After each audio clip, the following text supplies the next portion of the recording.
Well, hello, friends. Mark Holmes here, and as always, I appreciate you guys watching, commenting, subscribing, and being part of Jobu's day job.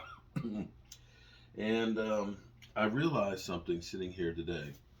Um, we're working on the Red Brick House, or trying to get working on the Red Brick House, a story that has taken years for me to be able to get to at least the point where we are right now. For those of you that are new here with the Red Brick House, this was originally built in 1820. It was finished in 1820. I don't know how long it took them to build it, but was originally built by a Revolutionary War uh, veteran who ended up wanting to have a school in what is now Waynesboro, Virginia. In fact, this is the first schoolhouse in Augusta County. And it was built out of brick. And brick at that time was actually not a lot of places were built out of bricks. The bricks on the house itself are called Williamsburg style bricks. So this was originally a schoolhouse, and this was actually the original portion of the house, 30 by 18. And what happened somewhere around the 19th century is they ended up putting this wooden addition framed up onto it. Fast forward to about 4 years ago, this building was about to be, sorry, let me tighten that up, was about to be bulldozed over. The city actually owned it and decided it wasn't worth repairing, and so on. To make a long story short, I got together with a group of Save the Red Brick House people and went in front of the city council and said, we need to save it. And the story goes, be careful what you wish for because you might just get it.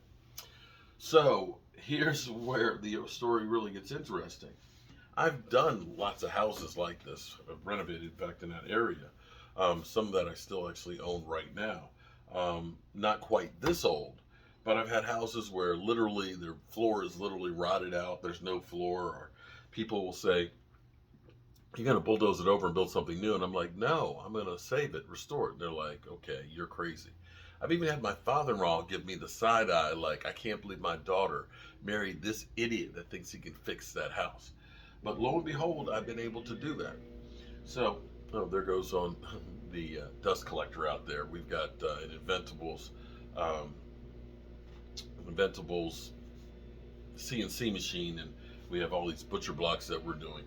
My kitchen table has become my de facto everything because we design, we wrap up and ship and eat and do everything here at the table. So we ended up getting this house, and I didn't know at the time that it was zoned highway commercial. And highway commercial is different than anything else. It means that there's a highway and it's a commercial space, and you must be able to drive off of the highway, park, and be able to turn around and re-enter the highway. Well, the city had purchased the land because they were going to build the main street right in front of this place. It never happened, but the house still had that zoning in it. And when the house was gifted to me, it still had that zoning in it. Well, the problem, of course, is there's not enough space on the property to put the 4 parking spaces and turnaround space. And there's a historic cemetery that's on the other side. So it's just been a nightmare. Well, fortunately, we were able to change the zoning from highway commercial to local business, which means it can actually become a residence again. So I've gone through, we've got a problem with the floor here. These are actually, it's all brick all the way up, and the floor joists are actually logs. And the ends of the logs have rotted out, so the floor is undulated. So I had gotten a structural engineer to design how we were going to fix the floor and save that portion of the house. But the problem is, when I went through to go ahead and say, you know what, we're not going to move any walls or change anything, they wanted actually a layout, because there's no layout for this house. It's so old, there's nothing as far as plans. Saved myself some money and time. I've gone through and I'm doing the layout for it right now. And hold on, I'll be right back. So I'm doing the layout on this because that's the only thing else I need. Is they need actually a plan with the layout of exactly what's going on, or what it's going to be. And so the original layout of the house, I don't know if you can see this very well, is we have an existing front porch that's here. We have about 14-inch brick walls. Yeah, the walls are 14 inches thick. We have our main entranceway, our stairs that go upstairs. We have a front room here. We have a second room that's right here. There's actually a closet under the steps. This was a dining room that actually has a built-in cabinet into the brick wall here. I think that might have been a window originally. We have an old bathroom that's here. It's a clawfoot tub. We're actually going to keep that. There'll be actually, I'm not sure if I'm going to keep this as a closet or if this is going to be a utility room, put the hot water heater and the heat and air conditioning for this floor here. And we've got back here a screened-in porch, and we'll do a kitchen through here. Now I'm going to reverse. This was originally the door to the back side porch, and this was a window. I'm going to reverse this so that way I'll end up having a much bigger kitchen. And I'll probably end up putting eventually an island in here so it'll be an eat-in kitchen. Now what we'll probably do is we'll probably make this actually a bedroom on the lower level here. Because that way it's got its own bathroom. We'll put another wall up in here. It's a nice little cozy space right there. And that way you can have access to the bathroom and the kitchen and all that separated. And basically this is, you know, a living room and all that. This will become probably like my office right here. It's nice because there's a fireplace here, there's a fireplace here. And this is the main level. And so this is what the city needs to see for getting the building plans and stuff together. I have to now draw the upstairs level, which is basically this space, and this space is all the upstairs is. It's a very simple house, but I want this to be feeling like it much as it originally did. The interior walls, I'm going to reparge those because I want you to be able to see what was originally made with that, which means we'll use a limestone mortar back over that and paint it. This room still has the beadboard flooring on there. I want to keep that. It'll be a little bit of a problem because I'll need to put new light fixture, run new wiring in here. And so we're going to try and make sure that everything we put in here is going to be hidden. For example, it's going to cost more to do this, but because I want the aesthetics to be much like it was originally, I will end up having the ductwork up underneath the house for this level with one unit, and up in the attic I will put a second unit, so that way all the ductwork will be in the ceiling, that there won't be any bulkheads or any extra space that's taken up by the return and the supply into the house. I'm going to, with the original windows, some of them have already started to repair them as they originally were. I want to keep as much of the original wood as possible. A couple of things that we're going to have to do with the house because of the shape that it's in. This, I think, might have been a porch originally, because this drops down by about a foot. And it's funny because this doorway right here is only about 5 feet tall. So what we'll end up doing here is we have to redo the floor because the log that's here is rotted out. We'll dig a new foundation right in here and pour that, but we'll end up reframing up the floor here and marrying it up with the other floor so it's consistent, and of course raising the doorway up here. I think I'm going to end up having this just as open going into hallways. No need to put a door on that, I don't think, but then again maybe we should because we're burning a lot of stuff. I think for the bathroom, the problem with the bathroom is it's 106 inches across and 7 foot wide.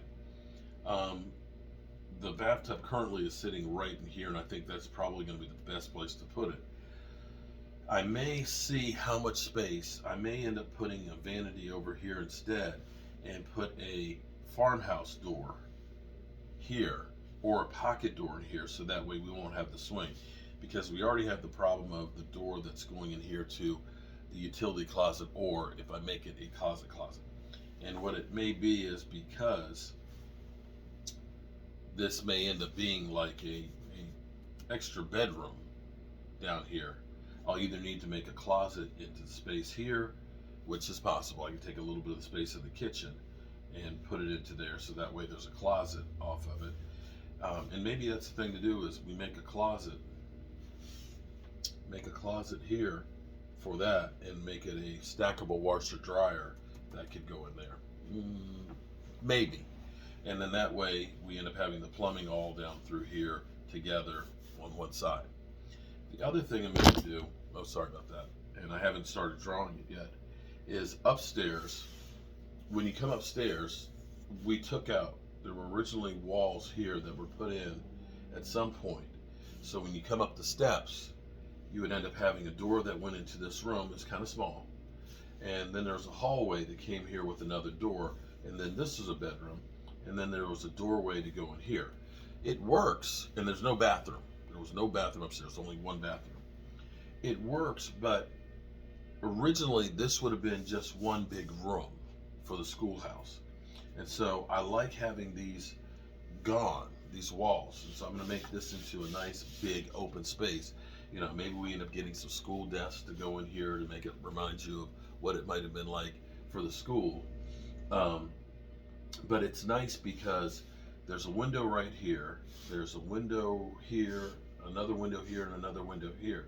The cross light, the sun comes up through here, through this window, and it illuminates. The sun sets over here, and it really illuminates the whole space. There's another fireplace here, another fireplace there. They'll never be used as regular fireplaces because they're very, very narrow. The bricks are old. It probably would kill you. I may end up doing like a gas insert into the two of them just to make it feel quaint. But my thinking is we're going to end up making this a nice little sit area, a little, you know, just a space where you could come in and see some of the stuff that was done. The other thing that's really neat, and if you've seen some of my videos up there where we've gone through and taken out the old plaster and lath and things, these beams right now I have are exposed, and they are antique heart pine, about 2.5 inches thick. What we're going to do is we're going to put beadboard on top of that. We'll be able to insulate above it. We'll be able to put all the ductwork on it, but then we will see all of those original beams upstairs as they were originally put into it. So this project for me is about saving as much of the original work and making it look as much as it did as possible. I'll probably end up putting in a farmhouse sink, and I'm going to try and see if I can find a faucet that looks like the old well pumps. My in-laws have an old ice chest refrigerator, and I've seen that there's actually rebuild kits for those where you can actually make it into like a refrigerator. It's not really efficient space-wise, but I think it would be kind of cool to be in there. Of course, I'm going to put a regular stove, okay? I'm not going to go crazy because I need a good stove for cooking. But this will be hopefully a place that people will be able to come in, see how it was originally, and enjoy our past history. So that's what I've gotten done so far, and I need to get this finished by tomorrow because I want to go back in and get this put in for the city, so that way they can hopefully get me approved and stuff. So modernizing and saving a whole house, old house, and keeping the original charm as much as possible. That's my goal, and I'm hoping I can get that done. So I appreciate you guys watching what we've done so far here as far as my drawings. I realize that I'm really old because there's software like 3D home programs that you could go bit bang boom and just make this thing perfect. But you know, I learned in school drafting in high school and stuff, and this is just kind of the way I do things. And I guess with an old house, it's probably the best thing is I'm building it. An old guy is building an old house. All right, I'll catch you guys later. Peace.